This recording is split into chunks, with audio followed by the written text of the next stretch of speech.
कुछ सीटों की बात ही कर लेता हूँ। शुरुआत करते हैं संदेश से ही। आप तो संदेश से ही आते हैं, आपका घर वहीं है, तो संदेश के बारे में आपको भरोसा था कि राधाचरण शाह को लड़ा देंगे? क्योंकि देखिए बीजेपी ही लीड कर रही थी सहयोगी दलों के साथ मिलकर, कौन सीट पर कौन उम्मीदवार होगा, कौन सा सिंबल होगा, कि आपने कभी सपने में भी सोचा था कि अरुण यादव के किले को ध्वस्त किया जा सकता है? नहीं, देखिए हर एक क्षेत्र का जी एक पल्स है, और पल्स कैसे पकड़िएगा, पहले हमसे जो कमियां रह गई उसको आपको स्वीकारना पड़ेगा, कार्यकर्ता की बात सुननी पड़ेगी, जो सामाजिक वर्ग आपसे नाराज है उसकी बात सुननी पड़ेगी, वही आपको दिशा निर्देश देता है कि आपकी कमी क्या हुई। जब मैं उस क्षेत्र में शाहबाद में जैसे 22 सीटें हैं, मैं घूम रहा था तो लोगों ने स्पष्ट कहा कि भैया भोजपुर में आप एकोठो वैस को चुनाव नहीं लड़ाते हैं। अच्छा, पूरे शाहबाद में आप एकोठो वैस को चुनाव नहीं लड़ाते हैं, कैसे मिलेगा वैस का वोट?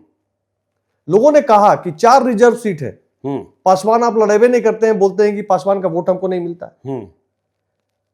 आपको कोई ना कोई भैया तरीका निकालना पड़ेगा कि ये राजपूत और कुशवाहा का जो डिवाइड है जी, इसको दूर करना है, इसको आपको पाटना पड़ेगा। आप खाली जनता की सुनते जाइए। हमने सुना, हमने संदेश में राधाचरण सेठ जी जो कानू समाज से आते हैं उनको चुनाव लड़वाया और वो जीत के आए। हमने महेश पासवान जैसे, मैं अज्ञाओं पर आ रहा था। अज्ञाओं एक ऐसी सीट थी ऋतुराज जी जिसे एनडीए के भीतर ही कोई दल लेना नहीं चाह रहा था। नहीं, मैं एक थोड़ा आपको रोकूंगा इसमें, बस मैं पल्स की बात कर रहा था। लोग अचरज में थे कि पवन सिंह आए, पवन सिंह और उपेंद्र कुशवाहा जी का मिलाप हुआ, क्यों हो रहा है, किस सिंबल से लड़ रहे हैं, कहां से लड़ रहे हैं, क्या हो रहा है, लोग उसमें लगे रहे। मैसेज ये था कि जो काराकाट में 24 में हुआ उसका निदान पार्टी ने कर दिया है।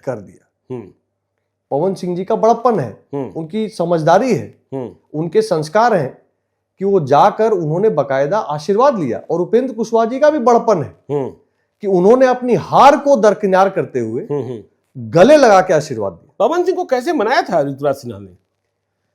पवन सिंह जी एक बड़ा फिल्मी सितारा होने के अलावा जी एक खांटी भोजपुरिया हिंदूवादी राष्ट्रवादी आदमी है। हिंदूवादी राष्ट्रवादी आदमी है।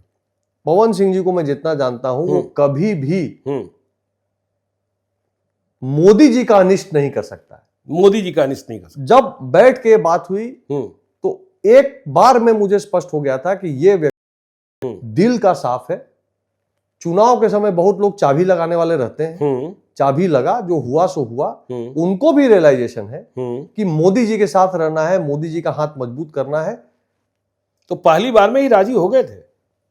अब देखिए इसमें कहां जाएंगे, कितनी बार में राजी हुए, क्या हुए, लेकिन मैं एक बात कह रहा था आपको कि आपको पल्स जो है अब समझना होगा, समझना पड़ेगा। अरवल जहानाबाद का बेल्ट, बिल्कुल भूमिहार का एक बड़ा वर्चस्व उस क्षेत्र में है। घोसी भी खत्म हो गया था, अरवल भी खत्म हो गया था। लेकिन मैं कहूंगा कि 24 के चुनाव में जी अरुण जी और बाद में चंद्रेश्वर चंद्रवंशी जी और बाकी जो प्रकरण उस बेल्ट में हुआ, उसके कारण से चंद्रवंशी जो हमारा वोटर था, भूमिहार समाज जो हमारा वोटर था, उसके बीच में खींचतान की बिल्कुल एक माहौल बन गया ना। शर्मा को बर्मा नहीं, बर्मा को शर्मा नहीं, चंद्रवंशी को शर्मा नहीं, शर्मा को चंद्रवंशी नहीं। तो ये पल्स आपको पकड़ना पड़ेगा जी। उसके बाद उसकी गुत्थी को ठीक करना पड़ेगा। तो चंद्रवंशी भी लड़ा, जहानाबाद से लड़े, अरुण कुमार जी के लड़के भी लड़े जी, घोसी से लड़े, कुर्था से पप्पू वर्मा लड़े जी, अरवल से मनोज शर्मा लड़े जी, रानी पासी जी को लड़ाया गया मखदूमपुर से लड़े जी। तो आपको जब प्रॉब्लम समझ के, जैसे मतलब मैं बता रहा हूं, खाली मैंने उदाहरण दिया पासवान रविदास का शाहबाद में, एक और उदाहरण दे सकता हूं जी।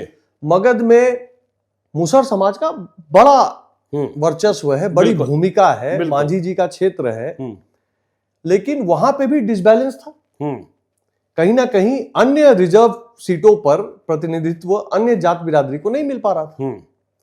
रानी जी चुनाव नहीं जीत पाई, ठीक है, हाँ, पर हमने पासी समाज को संदेशा दिया लड़ाया। रजौली में एक राजवंशी को चुनाव लड़वा के, विमल राजवंशी जैसे साधारण कार्यकर्ता को लोजपा के सिंबल पे चुनाव लड़ा के जिता के लाए। बोधगया में श्यामदेव पासवान जी चुनाव नहीं निकाल पाए, 700-800 वोट से बेचारे हार गए, लेकिन हमने उनको भी समायोजित किया और मुसहर समाज को तो आगे रखा ही। तो जब आपने बात कही कि कैसे साधा, तो इसमें 3 बातें मैं कहूंगा। नंबर 1, अमित भाई की रणनीति, उनकी स्पष्टता। दूसरी बात, हमारे कार्यकर्ताओं का अथक प्रयास। और तीसरी बात कि हमारे जो चुनाव प्रभारी धर्मेंद्र प्रधान जी और संगठन प्रभारी विनोद तावड़े जी का कुशल प्रबंधन। ये तीनों आप जोड़ लीजिए, आपको खुद दिख जाएगा कि रिजल्ट कैसे आता है।